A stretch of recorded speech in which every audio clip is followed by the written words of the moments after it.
मटर पनीर खायला सगळ्यांनाच खूप आवडतं, पण हॉटेलसारखं घरी बनवायला गेलं की तशी टेस्ट येत नाही. पण आता टेन्शन नाही. आज मी तुम्हाला अगदी हॉटेलसारखं मटर पनीर घरी कसं बनवायचं ते सुद्धा अगदी सोप्या पद्धतीने दाखवणार आहे. मटर पनीरला खरी चव या ग्रेव्हीमुळे येते आणि ही ग्रेव्ही हॉटेलसारखी कशी बनवायची हे सुद्धा मी तुम्हाला सांगणार आहे. ही ग्रेव्ही जर तुम्ही परफेक्ट बनवली ना, की तुमचं मटर पनीर हा हॉटेलसारखा टेस्टी बनून तयार होईल. आणि तुम्ही इथे पाहू शकतात, की अगदी ज्या पद्धतीने हॉटेलला मटर पनीर मिळतं त्याच पद्धतीचं घरी बनून तयार होते. कोणीही सांगू शकत नाही, की हे घरी बनवलेलं आहे. रेसिपी शेवटपर्यंत नक्की बघा, कारण छोटे-छोटे टिप्स सांगितले ज्यामुळे मटर पनीर अगदी हॉटेलसारखं बनून तयार होईल.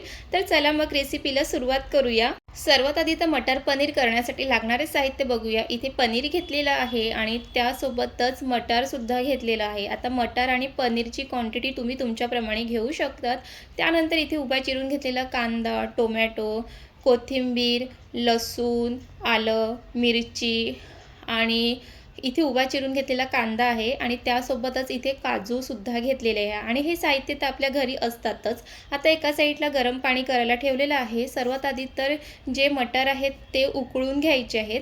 आणि इथे पनीरचे असे तुकडे करून घेतलेले आहे. पनीरचे छोटेच तुकडे करायचे, जास्त मोठे नाही ठेवायचं. आणि इथे एका साईडला छान अशी मटारला उकळसुद्धा यायला लागली आहे. एका साईडला गॅसवरती तवासुद्धा ठेवला, त्यामध्ये तेल घालून घेतले. तेल व्यवस्थित गरम झालं की त्यामध्ये उभा चिरून घेतलेला कांदा आहे तो छान असं परतून घ्यायचं आहे. कारण कांदा छान असा परतून घेतला की ग्रेव्ही खूप छान होते. तर इथे मंद आचेवरती कांदा परतून घेणार आहे. त्यानंतर इथे थोडंसं कांदा परतून झालं की मग त्यामध्ये लसूण घालणार आहे. लसूण मोठे होते म्हणून मी थोडेसे कट करून तुकडे करून असे लसूण त्यामध्ये घातलेले आहे. सोबतच आलंसुद्धा घातलेलं आहे. आणि आता इथे पाहू शकता की एका साईडला मटारला सुद्धा छान अशी उकळ आलेली आहे आणि इथे कांदासुद्धा छान असं परतून होत आहे. आणि त्यासोबतच इथे काजू आणि टोमॅटो जे तुकडे करून घेतलेले ते सुद्धा त्यामध्ये घालणार आहे. टोमॅटो थोडंसं जास्तच घालायचं आणि त्यासोबतच इथे मी एक हिरवी मिरचीसुद्धा घातलेली आहे. आता हे सगळं छान असं परतून घ्यायचं आहे आणि हे तर आपल्या घरी नेहमीच साहित्य असतात, जास्त साहित्यसुद्धा लागत नाही आहे. आणि ह्यामध्ये काजू तर घालायचंच. काजूमुळे ना ग्रेव्हीला खूप छान अशी चव येते.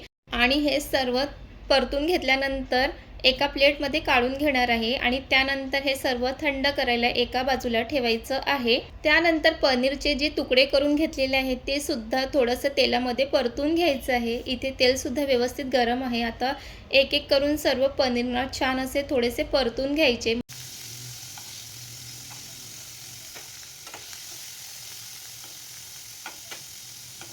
आणि एक महत्त्वाची टिप्स की कधीही मटार पनीर करणार असेल ना, तर पनीरला थोडंसं तेलामध्ये फ्राय करून घ्यायचं. अगदी थोडंसंच फ्राय करायचं, जास्त फ्राय करून घ्यायचं नाही आहे. चला तर मग इथे पनीरसुद्धा फ्राय करून झालेले आहे आणि आणि एका साईडला मटारलासुद्धा छान अशी उकळ आलेली आहे. आणि कधीही मटारसुद्धा असं गरम पाण्यामध्ये उकळून घ्यायचे, म्हणजे मटार थोडे सॉफ्ट होतात. आणि इथे हे सुद्धा थंड झालेले आहे. त्यानंतर मिक्सरचं भांडं घ्यायचं आणि त्यामध्ये हे सर्व टाकून घ्यायचं. आणि तुम्ही आतापर्यंत आपल्या चॅनलला सबस्क्राईब केलं नसेल तर सबस्क्राईब करून घ्या. तुम्हाला या चॅनलवरती रेसिपीसोबतच छान छान ब्लॉगसुद्धा पाहायला मिळतील.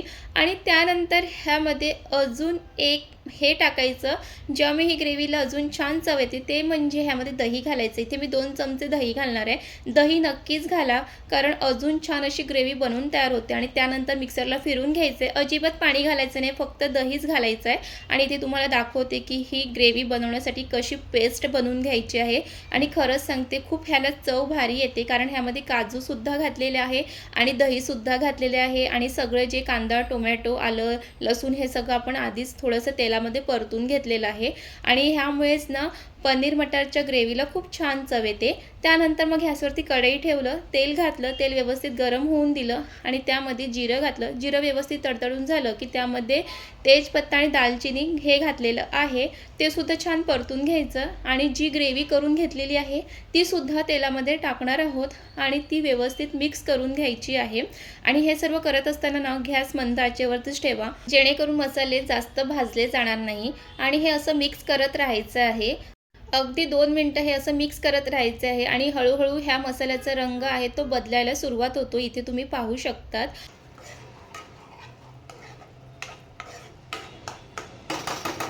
त्यानंतर त्यामध्ये चवीप्रमाणे मीठ, हळद, घरगुती मसाला, काश्मीरी मसाला आणि त्यामध्ये गरम मसालासुद्धा घालणार आहे.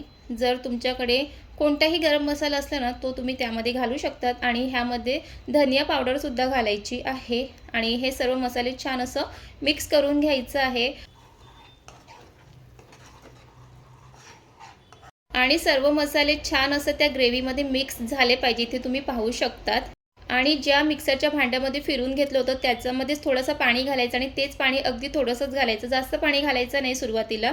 थोडंसं पाणी घालून ना हे सर्व छान मिक्स करून घ्यायचं आणि तुम्ही ते पाहू शकतात की अगदी हॉटेलसारखं ना ह्या ग्रेव्हीला रंगसुद्धा आलेला आहे आणि ते 1-2 मिनटं छान असं परतून घ्यायचं आहे आणि तुम्हाला हळूहळू ह्यातला जो रंग आहे ना तो अजून थोडासा बदलेल।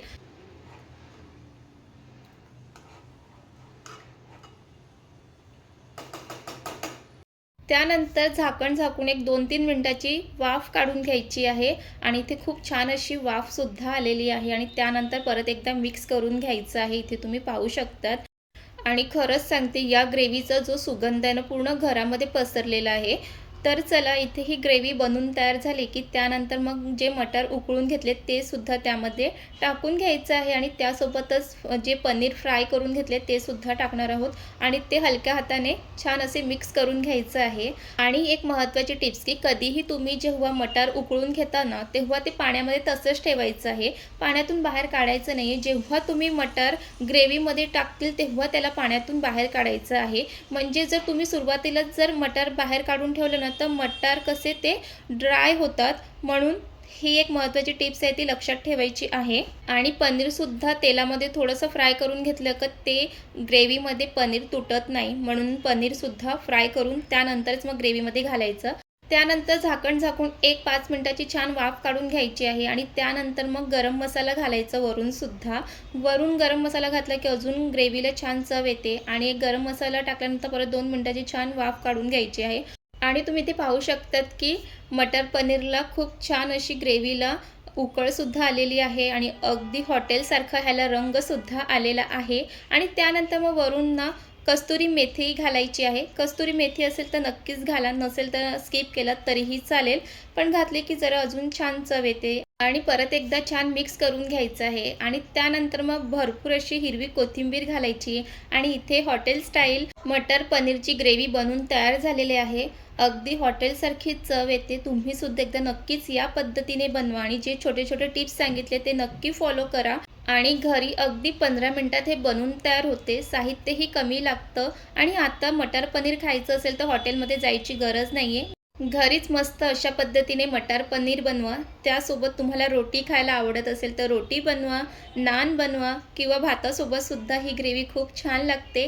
आणि तुम्हाला आजची रेसिपी कशी वाटली हे नक्की मला कमेंट करून सांगा आणि रेसिपी आवडली असेल तर लाईक करा, शेअर करा आणि सर्वात महत्त्वाचं अशाच घरगुती पद्धतीच्या रेसिपीसाठी चॅनलला नक्कीच फॉलो करा आणि पुन्हा भेटूया अशा छान रेसिपीसोबत। तिथपर्यंत मस्त खा, मस्त रहा, पुन्हा भेटूया, बाय बाय।